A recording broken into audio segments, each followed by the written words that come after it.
Shovel Knight was released June 2014 for the Wii U, 3DS and PC. It was later published on PlayStation consoles and the Xbox One by April 2015 and was finally brought to the Nintendo Switch in March 2017. The name of the game was later changed to Shovel Knight Treasure Trove by 2019, which included 3 new campaigns alongside the main storyline. These campaigns included Plague of Shadows, Spectre of Torment and King of Cards, however I'll mostly be speaking about the Shovel of Hope. Shovel Knight was first announced March 17, 2013 with a Kickstarter campaign to fund the development, with the minimum funding goal being $75,000. But the campaign's end in April, the team collected a total of $311,000 and stretch goals had been set for the game's Kickstarter and all goals for additional features were met. These goals included a 4-player battle mode, mission-based challenge mode and additional menu options which allows gender swaps and obviously the extra playable story campaigns for free boss characters.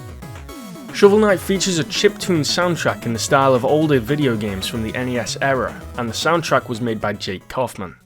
Prior to the story, 2 adventurers, Shovel Knight and Shield Knight, journeyed together across the world, but whilst exploring the Tower of Fate, an amulet curses Shield Knight which leaves Shovel Knight stranded outside of the sealed tower. A grieving Shovel Knight gives up adventure to live a life of solitude, but in his absence a powerful being known as the Enchantress rises to power and spreads evil across all lands.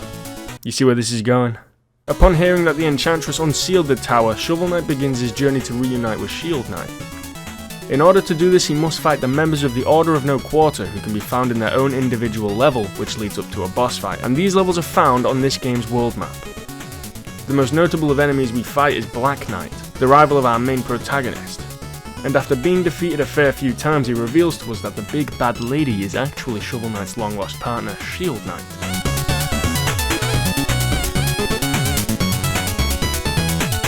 So after a neat little boss rush and after seeing Shovel Knight actually saving his enemies, we go to the final stage and duke it out with the Enchantress in a pretty slick final boss battle.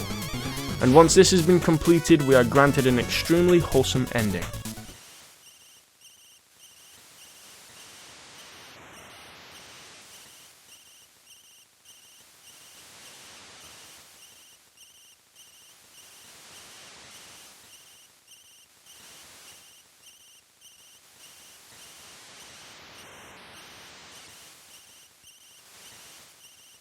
It doesn't take a genius to see that Yacht Games have poured their heart and souls into this project. Shovel Knight is most definitely the greatest indie game I've ever played. Shovel Knight is heavily influenced from older games. This is rather evident as people who have played Super Mario Bros. 3 or even Zelda 2 would feel a similarity whilst playing.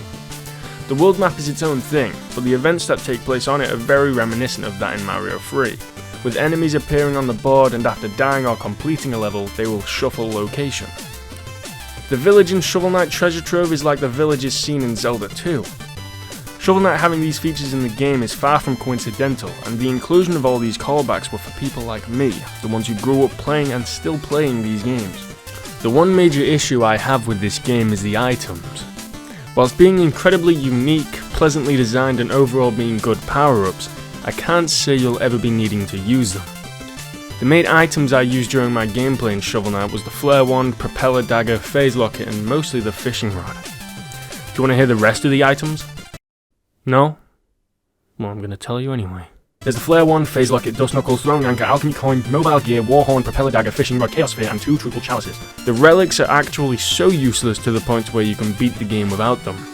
I suppose this is a good thing for players who have bad coordination or just don't have any arms. The Dust Knuckles are easily one of the most fun items, and to master a mechanic like this is truly rewarding. But it is hard to learn a mechanic if you'll only use it once. Not only that, but the Horn and Coin you will never use. In fact, I only got them in order to get the 100% game completion. Besides from that, I never used them. I'm going to tie in the topic of relics to the village. This is as in Shovel Knight, the village is home to some incredibly useful NPCs or non-playable characters. You can buy magic from the Magicist, which in turn grants you more magic. This allows you to get more use out of your magic, granted you ever use it. But not only is there a magician who sells magic, but there's also a gastronomer who, once we have purchased or found a meal ticket, cooks us up a delicious lunch which increases our overall health. And not only is there a gastronomer and a magicist, but there is also a merchant who sells us items from what he's collected, or if we haven't been able to buy the relic from him during gameplay, we can go back to the village and purchase it there. And not only is there these 3 things, but there's also a musician who relies on us to collect his music notes. The music notes are the main collectible in Shovel Knight Shovel of Hope. There's 46 of them, and goddamn are they well hidden. A lot of them are really satisfying to find, and in picking them up and taking them back to the Scarecrow, he gives us 500 gold for every sheep. There isn't just one village either. In the second part of the world map, another village can be explored, and once this village has been looked into, you will notice a catapult, which will launch you straight between the two. This saves the time it would take to leave the village and traverse the world map to the second world, so I very much like this feature. And not to mention, this second village is also home to my favourite NPC in the game, Mr. Hat. He has a crazed obsession with hats, and because of this we are made to beat his ass in a battle. And after this fight you can find him 3 more times in order to make some more gold, and in each interaction after the fight it's actually quite hilarious.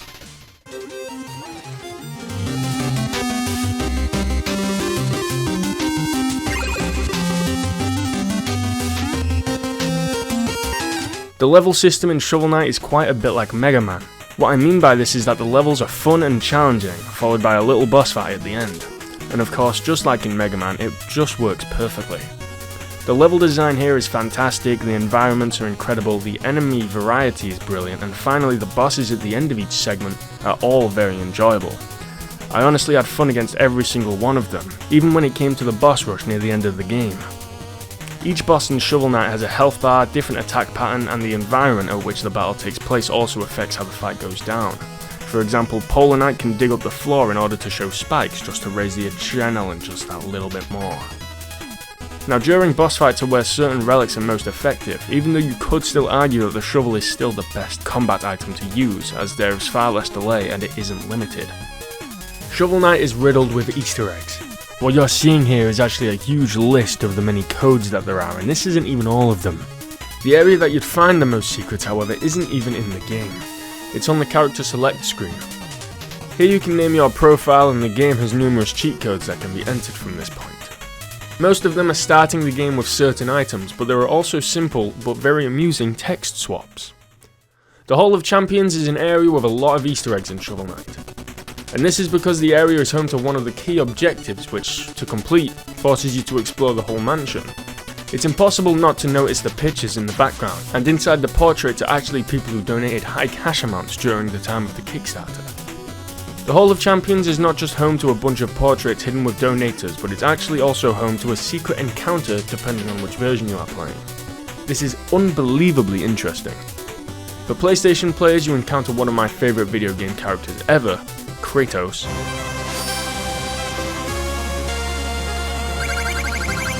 And for PC or Xbox, you will encounter the Battletoads. Both of these encounters are very enjoyable and will lead to the unlock of some special gear. However, this gear isn't completely useful on either end, as it will kind of hinder normal gameplay abilities, and after getting used to normal mechanics, it's hard to get used to the new gear. Nevertheless, the inclusion of these characters are remarkable, but if you're a Nintendo player, 1, I'm sorry, and 2, I'm jealous. I apologise because the Nintendo players don't get any of these NPC interactions, but I'm also envious since if you have your own amiibo, you can use a Custom Knight. Custom Knight is a customizable version of Shovel Knight that levels up upon collecting gold. Each upgrade leads to increase in magic, health, new relics or abilities, and even costume changes. It's a really neat idea, and the knight is also saved into the amiibo so the data can be accessed at any time. My final topic I want to discuss briefly is the music in Shovel Knight. This soundtrack by Jake Kaufman is honestly one of the greatest retro-style soundtracks, period. He's done a phenomenal job, and every second of the chiptune music makes my heart sing. Shovel Knight will forever be remembered as a game filled to the brim with incredible 8-bit accuracy in both visuals and sound. However, my final rating for Shovel Knight is a 9.3 out of 10. The game took me 3.5 hours to beat for 100%, and of course that's without mentioning the other 3 campaigns, which ended up taking my total playtime to almost 20 hours. I loved every second of revisiting this game, and I will eventually come back to the game to review the other 3 campaigns. I'll make sure to do this by this year's end, don't worry. But I hope you enjoyed the video, and the next games I have lined up for review are God of War, Metroid Prime, and a Mario Party game. So, bye.